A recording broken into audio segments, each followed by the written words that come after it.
Okay, the nice thing about calculus is that you can apply it to many different situations, and you can read derived formulas that maybe you forgot from high school. Let's say you're working as a physicist, and you run into this problem to where you have to find the surface area of a frustrum, but you forgot what that formula is. You don't have no computers around you, and you're sitting down and you got an idea, but you can't get to the computer. All you have is a pencil and paper to work with. So you have this slanted line. Your frustrum has this slanted line here, and it's cut off here, right? So using calculus, go through the procedure, which is always slice, approximate, integrate. Okay, so you look at that and you say, that's your little differential distance, and the distance times the height gives you the area. And if you revolve it around 2 pi radians, which is 360 degrees, or 2 pi radians, work with radians always when you're using higher mathematics, then you'll know the surface area of the frustrum. Okay, so now you plot your coordinates. You know that this is the height from here to here. That's the height of your frustrum. But how would you plot that?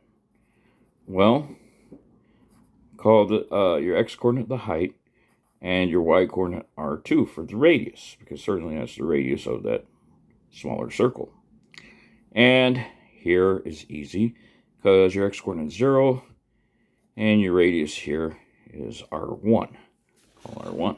Okay, so now you got 2 pi. You remember this formula from calculus. 2 pi y square root 1 plus dy dx. I'll derive this later too. It's pretty easy to derive with respect to x. And then you're going to integrate from 0 to h to get the total surface area of that frustrum. Okay, you're deriving the equation for finding the surface area of a frustrum. And you also remember that this distance from here to here, called L, is really just going to be given by the distance formula, which is the quantity R2 minus R1 squared plus 0, h minus 0 quantity squared, h minus 0 quantity squared. Okay, so remembering that's the distance right there. That's how you get your slant height, but we ain't worried about that yet. Okay, so now you have the integral from 0 to h of, you can take your 2 pi out, take the 2 pi out, and how are you going to find y? Well, you know the equation of a line. That's a line, right? So first, when you're finding the equation of a line, you find the slope. Okay, so you have R2 minus R1 over h minus 0, which is just h there. So now you have an equation for the line. Y equals R2 minus R1 over h x plus the intercept. What's the intercept going to be? R1, right? So plus the intercept, R1. And from there, you can say dy dx is just going to be R2 minus R1 over h, right? And then you got to square that quantity, like that. Square that quantity. Okay. So you put it back into your formula, and you have 2 pi times, you could take this out because it's constant, 1 plus the quantity R2 minus R1 over h squared times the integral from 0 to h of this R2 minus R1 over h times x plus R1, that quantity, and you're integrating with respect to x, right? So now I'm going to rewrite that on another piece of paper because I ran out of room. So I'm going to have 2 pi times the square root of this quantity. I'm gonna simplify it. H squared plus R2 squared, quantity R2 minus R1 squared, rather. Oh, wait, that looks familiar. Okay, and then this is still going to be divided by H, because when that squares, you take the square root of H squared, you're still going to have H left over.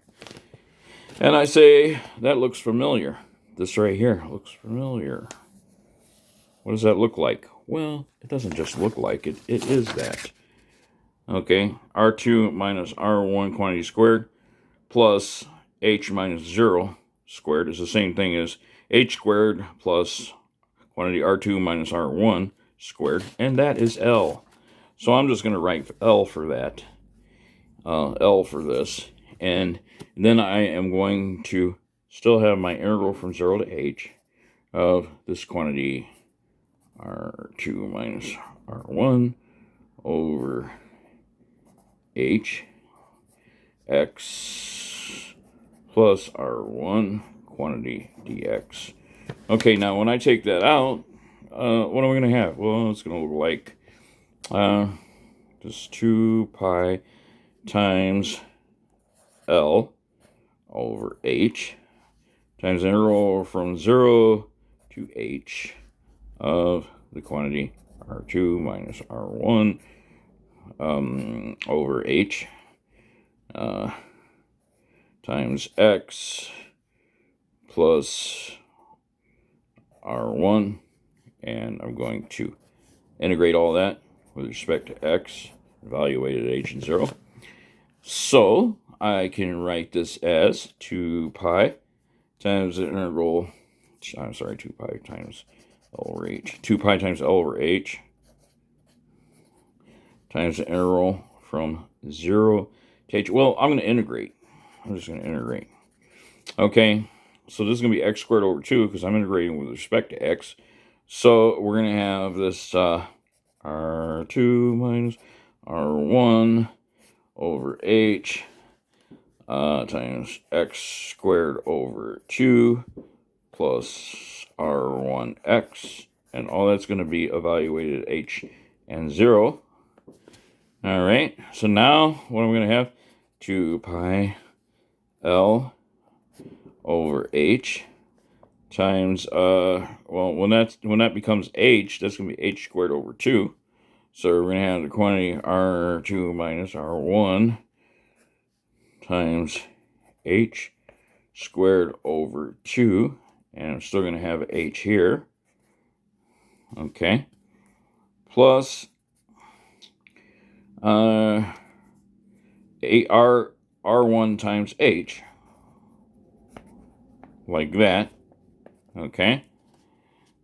So now what I'm going to do is I'm going to rewrite this as 2 pi L over h times the quantity R2 minus R1, that times h squared over 2h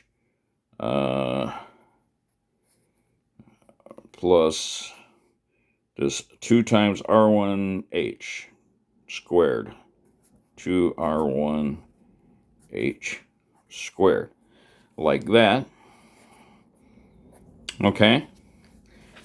Now, what I'm going to do is I'm going, in addition to looking for familiar looking things, I'm going to write this as 2 pi L over h times this quantity, let's see, R2h squared minus R1h 1h squared plus 2r1h squared. All that divided by 2h. Okay. Now, what am I going to do? Well, that's what I have there so far. Now I collect terms, of course, right? And, you know, any good mathematician in algebra is going to collect terms, right? So I had this right here, so I'm going to collect terms. I'm going to start collecting terms, okay? So I'm going to get this area of the frustrum, right at a sub f, equals 2 pi L over h times, when I collect terms, this r1h squared plus 2r1h squared is just going to be positive r1h squared, right? So I'm going to have r2 plus r1.